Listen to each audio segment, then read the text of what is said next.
Welcome to the table. Take a seat because today we are talking Fi and we are talking kind of a rough draft / initial build on a core for a Draconic Fi deck. And these are just my initial thoughts, looking at some of the cards that have been spoiled over the course of the week. We've got most of them except for a few equipments.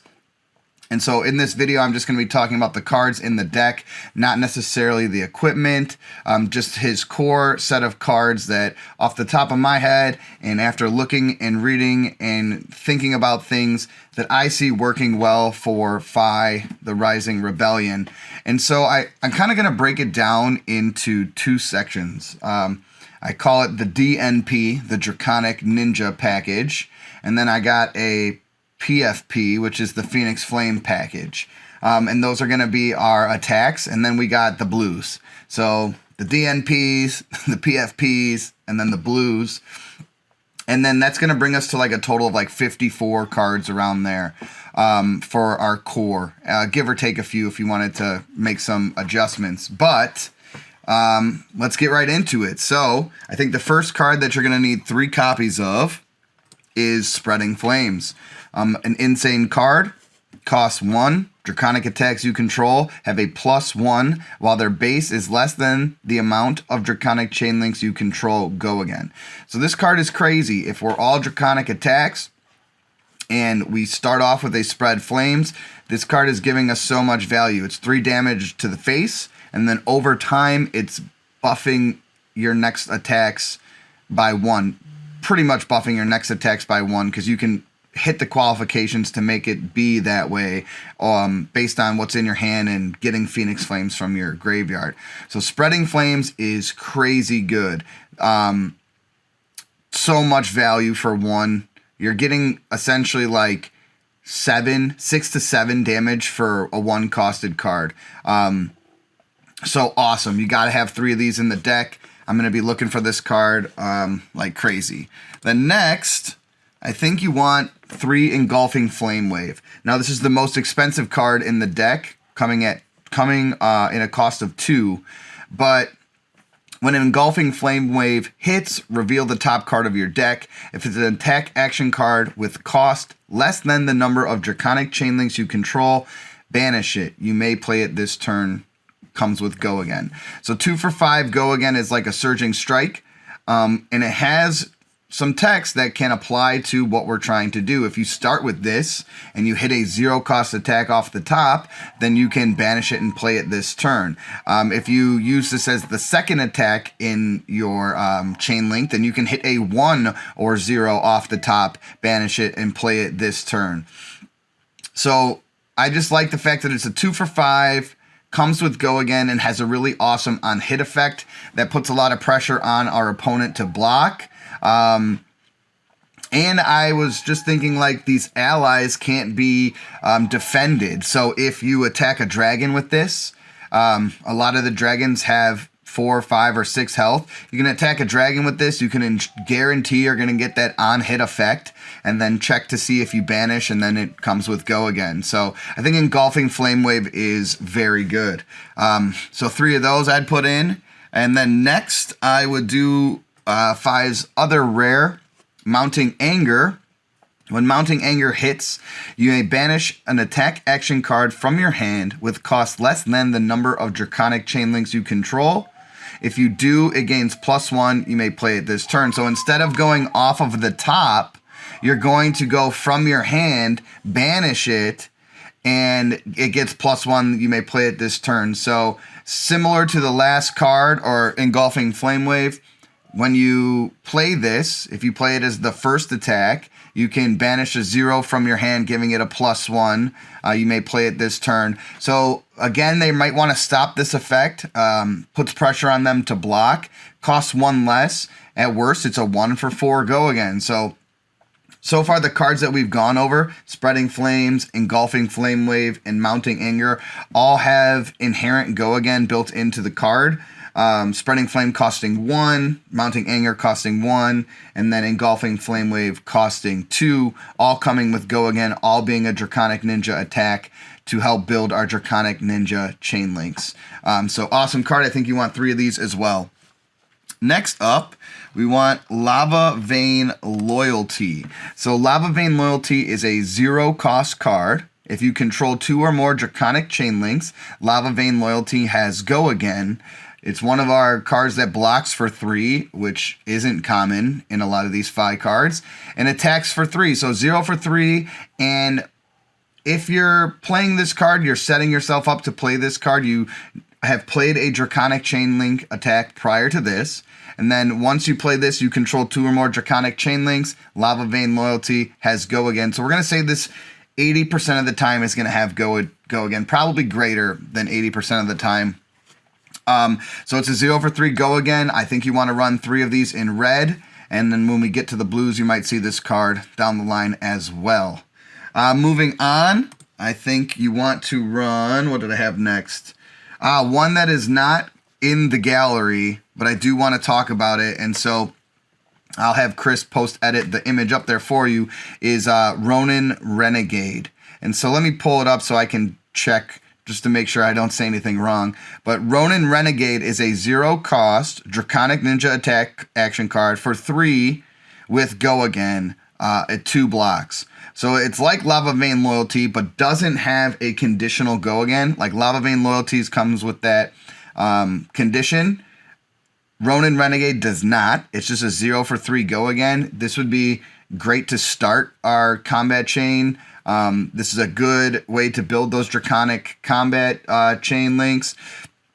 I think you want to play this card 0 for 3, head jab style. Awesome. So moving on from Ronin Renegade is Rising Resentment. So now I've been in my head, I've been going back and forth whether I like Rising Resentment or another card called Dust Runner Outlaw. Dust Runner Outlaw costs 1, and it's a 1 for 4 Go Again 2 block, whereas Rising Resentment costs 0. When Rising Resentment hits, you may banish an attack action card from your hand with cost less than the number of Draconic Chain Links you control. If you do, it costs 1 less to play, and you may play it this turn. So the ability might help us. It comes with Go Again, 0 for 3 Go Again, just like the previous card, Ronin Renegade. And if we're going to start our turn with an Engulfing Flame Wave, I think I want 0-costed cards to be hit off the top. And so with the other card costing 1, with Dust Runner Outlaw costing 1, I don't know. I think right now, I think Rising Resentment might fit the package a little bit better. But this card is definitely up for debate. But right now I have 3 of these. Right now, every card we've talked about, I've put 3 of so far in the deck. And then, or in the core of the deck.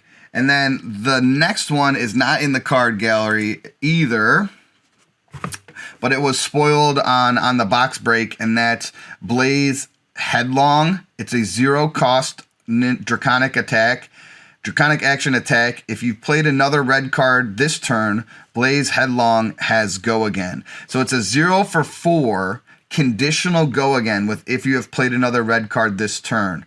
So again, we like the 0-cost. Conditional Go Again, which probably 80% of the time, just like Lava Vein, you're going to have access to. And 4 damage is outstanding. So I think Blaze Headlong you definitely want 3 of in the deck as well. So just to recap, the Draconic Ninja-ish package is Spreading Flames, Engulfing Flame Wave, Mounting Anger, Lava Vein Loyalty, Ronin Renegade, Rising Resentment, and Blaze Headlong. 3 of each, all red, all coming with Go Again or conditional Go Again. Then the second set, so that's 21 cards. That Draconic Ninja package is 21 cards. The Phoenix Flame package I'm calling is 18 cards, and it all helps advance your Phoenix Flame gameplay, or cards that synergize with Phoenix Flame or do something with a Phoenix Flame. That's why I'm calling it this Phoenix Flame package. We'll start with Phoenix Flame itself. So let me pull that up. 0 cost, you probably know because you're interested in Phi, so you know what this card does. But 0 cost, if you control 2 or more Draconic Chain Links, Phoenix Flame has +1 and Go Again. So we get to start with one of these in our graveyard due to Phi's ability. we want all three possible options of this card in our deck, so it's an auto include of 3. Can't really say anything else about it other than we need this card. It's what our character is based on. We want 3 Flame Call Awakening, which is a 1-cost card, Draconic attack. Draconic action attack. When you attack with Flame Call Awakening, if you've played another red card this turn, so again, probably 80% of the time, you may search your deck for a Phoenix Flame, reveal it, and put it into your hand, then shuffle. So it goes and gets us our Phoenix Flame out of our deck. It's a 1-for-3 go again. No conditional go again, just straight up go again. And goes and gets us a Phoenix Flame, which then helps us get it into our graveyard. And we have other cards that are going to take Phoenix Flames from our graveyard and put them back into our hands, other than just Fi's ability. So this card is amazing. We need this card in our deck. Inflame is a card I'm heavily considering, and I think it's really solid as well. When you attack with Inflame, if you've played another red card this turn, you may return a Phoenix Flame from your graveyard to your hand. So it's a 0-for-1. Comes with go again, so that's annoying just in general for your opponent. And then if you've played another red card, which you probably have, 80% of the time you're going to probably have, then you're going to go grab a Phoenix Flame from your graveyard and put it into your hand. So this card pairs really well with what we're trying to do of recurring Phoenix Flames on our turns, to extend our Draconic combat chain links. Up next, we have Rise from the Ashes, which is a ninja card, but it interacts and works with our Phoenix Flames. So the next Draconic or Ninja attack action card you play this turn gains +3. You may return a Phoenix Flame from your graveyard to your hand. So another way to get Phoenix Flames back. Buffing our next Draconic or Ninja attack is great, giving us go again. And then some of the cards say if you've played a red card, and then bam, we've already played a red card because we started our turn with a Rise from the Ashes. So awesome. I think you include 3 of these as well. And then Rise Up, which is the Phi or Dromai specialization, but I think it is better with Phi, obviously. Rupture. So if Rise Up is played as Chainlink 4 or higher, it has Dominate and +X power, where X is twice the number of Phoenix Flames you control. This card is crazy good. For 1 damage, you're going to be able to do a 3, 5, 6, 7, 8 Dominate at times if things worked out the right way. I think you want 3 of this in your deck. You're going to be able to play Phoenix Flame, I think, more often than you think you are going to be able to, with getting it back into your hand and doing 5 shenanigans and stuff. So I think Rise Up we want 3 of. Excellent card. And then our Majestic, our other Draconic Ninja Majestic Phoenix Form plays off of our Phoenix Flames as well. If you control 1 or more Phoenix Flames, Phoenix Form has go again. If you control 2 or more, it has +2 power. If you've controlled 3 or more, it has, when this hits a hero, draw 3 cards, which is bonkers. So obviously for this to all line up, things would have to go really well for you, and you'd have to probably set that turn up. But just in general, having 2 Phoenix Flames for a 5 go again is amazing. Having 1 just for a 3 go again is great. So Phoenix Form, definitely, I think you want 3 of as well. At least so far, that's where my brain is at the moment. So recapping our Phoenix Form package, or our Phoenix Flame package, is Phoenix Flame 3 of, Flame Call Awakening 3 of, Inflame 3 of, Rise from the Ashes 3 of, Rise Up 3 of, and Phoenix Form 3 of. So that's a total of 18 cards right there. And then I think we do want like a good amount of blues. And so right now around like 14, 15, or 16 blues is where I think we need to be, because we have a lot of 2-cost or 1-cost cards in the deck. Just right now, let's see. Spreading Flames, that's 3. Engulfing Flame Wave, that's 6. Mounting Anger, that's 9. Flame Call Awakening, 12, and rise up 15. So you could get to like, let's say 15, anywhere between 15 to 18 1 to 2 cost cards in your deck. So we're going to need blues. And so the first blue up for consideration is Lava Vein Loyalty. Whoops, I've scrolled way past where I need to be. Excuse me if you hear the dog barking in the background. So Lava Vein Loyalty, we brought this up earlier. It blocks for 3. It's a 0 cost card. If you control 2 or more Draconic Chain Links, Lava Vein Loyalty has go again. I think this is a solid blue that we want in our deck. Cinder Skin Devotion. We did not use the red version in our deck, but it's a 1 for 2, and if you have controlled 2 or more chain links, Cinder Skin Devotion has go again. Blocks for 3, so I think that's extremely valuable. This would be another blue 3 of, in my opinion. And then Rising Resentment, we did use the red. I said I was like on the fence with it, but it's a 0 for 1 go again, and then it has the clause. So I think it offers some value. 0 for 1 go again. Sure, it's only a 2 block, but that's a solid blue to have. And then Ronin Renegade, which can't get pulled up in here. But if you remember the Ronin Renegade, I got it on my phone, give me a second. The Ronin Renegade red was 0 for 3 go again, 2 block. So just like Rising Resentment, Ronin Renegade would be a 0 for 1 go again, 2 block.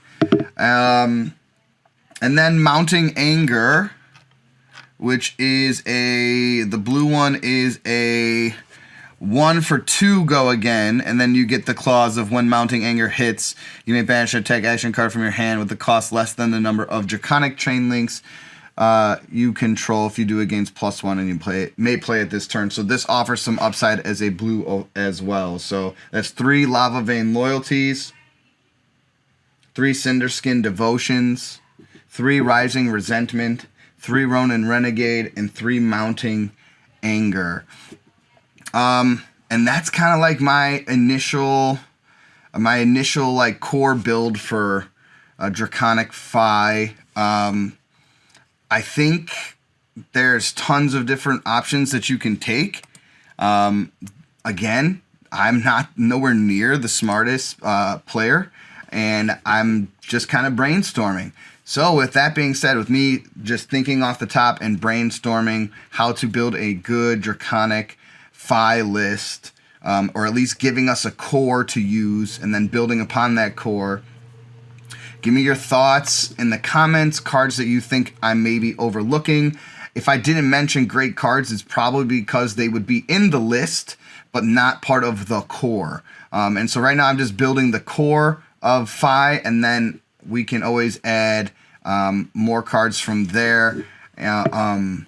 So yeah, I want to hear your feedback. I reply pretty fast. Ryan, myself, and Chris are on summer break. We're all teachers, so we got nothing to do but put out content for you, and that's about it. So hit us up, leave a comment, drop a like if you liked the video. Hopefully you're subscribed to the channel.